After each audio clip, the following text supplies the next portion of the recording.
I just want to show how I took a Troy-Bilt Bronco rear tine tiller and converted it from gas to running off of propane.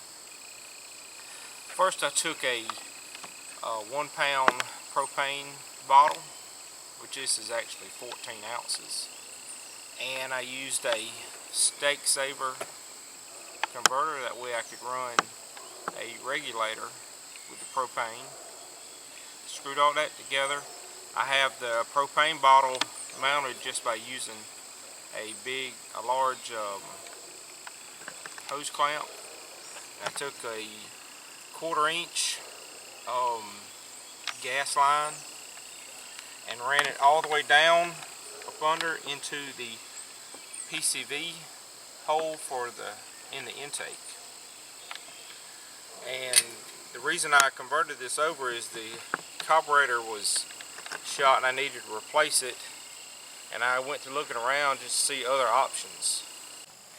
Alright, right here I'm just showing that there is no actual gas hooked up to the carburetor.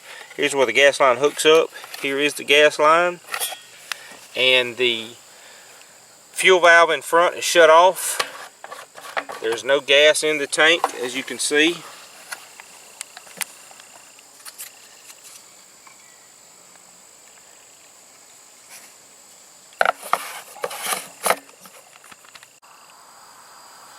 Alright, I'm going to show you that it will actually run on propane, and what I've had to do is, this has got a needle valve just past the propane regulator, and I turn it on just enough that I can hear the propane going through the line into the carburetor and shut it back off.